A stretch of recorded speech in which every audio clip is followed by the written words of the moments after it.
Mina olen kuulnud, et räägitakse sellisest asjast autode puhul, et on pime nurk. No, kuidas tänapäeval üldse saab tekkida mingisugune asi nagu pime nurk? Peeglid on ju igal autol küljest. Autol on silmad ja samamoodi. Mis asi on pime nurk? Ja oleks drooniga kaamera, siis oleks veel parem. Aga paraku jah, meil on nii sõiduautol kui veoautol kui bussil on sellised alad, kus peeglid ei too esile teist liiklejat. Et teinekord on, oled kindlasti kogenud, sõiduautol on A-piila nii-öelda, et seal istub keegi selles varjus ja kui sa manöövrit sooritad, ei näe lihtsalt mitte midagi. Ja, aga ma sellisel juhul ikkagi vaatan üle õla ka ja ma ikka alati näen need ära, et mis siin ei saa nüüd siis rekkaga... Kõrgelt näeb ju kaugemale. Ja, näeb ju paremini. Ja, kahjuks siin kõrgus väga oluliselt siia külje peale paremaks vaatepilti ei muuda. Et me näeme küll kaugemale ette, aga külje peale mitte. Sa tahad öelda, et kui ma istun seal roolis ja keegi on kuskil siin mingi vale koha peal, siis ma lihtsalt ei näegi teda. No ütleme, et sõltuvalt nüüd auto peeglitest, aga põhimõtteliselt teise samasuguse veoauto võib siia külje peale niimoodi ära peita, et juht sellest ei tea mitte kui midagi. Me võiksime teha mõne sellise testi, et me teemegi niimoodi, paneme Kristjani siia suure autorooli ja siis vaatame, kas tegelikult on ka sellised pimedad nurgad olemas, sest mulle tundub ausalt öeldes see natukene võimatu, et kuidas siin, okei, ma saan aru, et kui ma siia kükitan siia tõesti siia ratta juurde maha, et siis sa mind ei näe, aga muidu peaks nägema, peegleid on nii palju, et auto siia küll ära kuidagi ei mahu. Teeme siukse testi. Proovime ära, vaatame. Ma saan aru, et see asi puudutab võib-olla enne kõike just lapsi, et me peaksime nüüd kutsuma kõik lapsevanemad, kes vaatavad ka oma väiksed lapsed vaatama, et mis nüüd saama hakkab, eks? No igal juhul, et laps on veel madalam ka, need alla meetri tegelasi üldse pole näha. Aga kui ma räägin, et isegi suur veoauto võib jääda sellisesse tsooni, siis ei ole siin mitte ainult lapsed teema, vaid sõnum on kõigile liiklejatele ja valvsussõnum ikkagi ka veoautojuhile endale ka. Ma hüppan siis sanga ja siis testime ära. Nii, no nüüd peaksime olema sellises kohas, kuhu auto on pargitud, et vaatame, mis värk on. Ma kohe küsin Kristjani käest, kas ta mind näeb. Kristjan, kas sa näed mind? Ma olen sinu kõrval. Ma kuulen sind, Indrek. Kus sa oled? Ma olen pargitud, Kristjan, sinu kõrvale. Ma istun täpselt auto esiotsa ka samal joonel. Sa teed nalja? Nagu te näete, televaatajad, oleme välja selgitanud esimese pimeda nurga. Mina istun praegu siin rekkarooli taga. Indrek väidab, et ta on mul täpselt kõrval. Ma ei näe mitte midagi siit. Ma lähen nüüd vaatan aknast. Hei, hello! Näed, 2 autot on kõrvuti, kas sa nägid mind? See on nagu mingi halb maagia, päriselt mitte midagi ei ole. 0, jah? Aha. Tead, Kristjan, ja ma nüüd liigutan ennast uude kohta, vaatame, kas sa siis näed. Okei. Kristjan, ma sõitsin nüüd ettepoole, kas sa nüüd mind näed?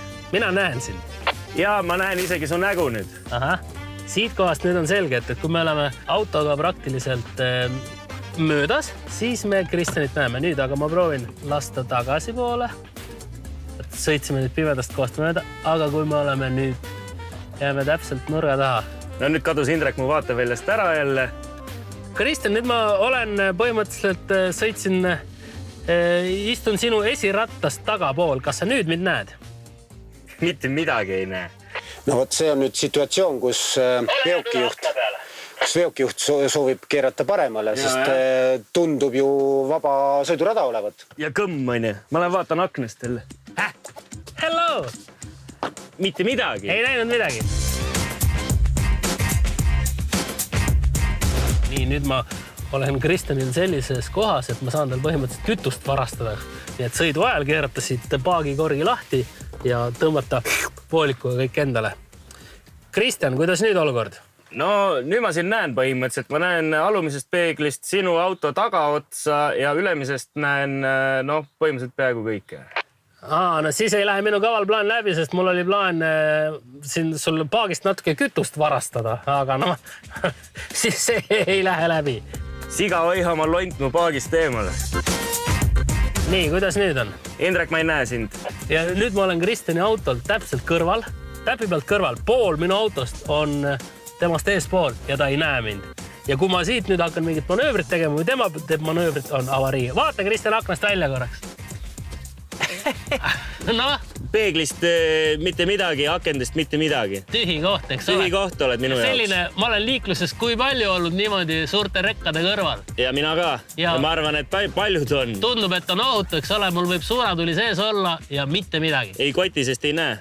No vaat, aga tead, nüüd me oleme auto osa ära katnud. Äkki proovime nüüd, kuidas on jalakäijana. Okei, roni siis välja ja... Ja nüüd siis, Kristjan, hakkame katsetama seda, kuidas on näha jalakäija. Vabandage väga, aga tulge siis kuskile kaadrisse või peeglisse, et ma näeks teid. Mina näen ennast sinu peeglist. Kas sina ka mind näed? Sind pole minu jaoks olemas, Indrek, mitte üheski peeglis ega ka aknast. Ole hea, tule siia akna peale. Seltsimees Vaheoja. Seisan siin. Näed, ma näen ennast siit peeglist. Ja aga mina seda ei näe. Ütleme, enamusel isegi pole seda ja... Näed, seistes siin kõrval, hakkan üle tee minema, sa sõidad mulle otsa ja ma saan surma. Siin ausalt isegi mütsi otsa mitte midagi pole näha. Mine tagasi, proovime uuesti. No selge on see, et kui ma seisan siia auto ette, siis ta mind mingil juhul ei näe. Sa ju mind praegu ei näe. Minu poolest võid sa olla maal suvilas, aga mu auto ees sind küll ei ole. Nüüd näed. No ja nüüd, kui sa käe üles tõstsid, siis ma nagu näen, aga vaata, kui ma toetan mõnusalt siia seljatoele, siis ei ole ikka näha küll mitte midagi. Nii. Ei Kas näe. nüüd näed? Lühike jalakäija on täiesti nähtamatu. Lähen siia poole tagasi. Vaatame, kui ma seisan nüüd. Kuidas nüüd on, Kristjan, olukord? Ei näe. Aga nüüd? Ei näe. Aga nüüd? Ei näe, sa vist oled paigal. Ja vaat, ei, ma kogu aeg astun sammu. Ma olen sinu autost umbes 2 meetri kaugusel, paremal pool. Ja tundub, et täiesti turvaline vahe, et kui ma nüüd siit hakkan kuhugile liikuma, siis sa kindlasti mind näed. Ja kui sina hakkad liikuma, sa vaevalt, et mulle otsast sõita. Tule vaata aknast. No vaat, nii kaugelt sa mind ikkagi veel ei näe. Minu jaoks jällegi ei ole sind absoluutselt olemas mitte üheski peeglis ega ka aknas. Mine nüüd tagasi, ma proovin selgeks teha, kui lai see ala on, kus sa mind üldse tõesti ei näe. No autoga oli päris õudne, aga jalakäijaga on ikka veel Kristjan, ütle, kui sa mind näed. Kui ma vaatan siit niimoodi, siis ma näen su pead ainult. Ja, nii et ma olen autost kuskil 5-6 meetri kaugusel ja alles seal ma olen Kristjanil paista. No ja kui sa oleksid veel väiksem, ütleme poole väiksem, siuke meetrine, siis oleksid tšau. Nii, aga siin? Peanupp on sees. Nüüd näed? Ja. Nüüd ma näen, et sa mind näed. Jah, ma näen sind. Ja siin ma ka on. Seal oled sa minu jaoks jälle kadunud, ei näe ma sind üldse. Aga Kristjan, teiselt poolt ma peaksin igalt poolt näha olema, nii. Ja no võib-olla täitsa kõrvalt ei ole. Ja juhi poolt ma näen sind igalt poolt, välja arvatud, kui sa täitsa ukse kõrval seisad, siis ma sind ei näe.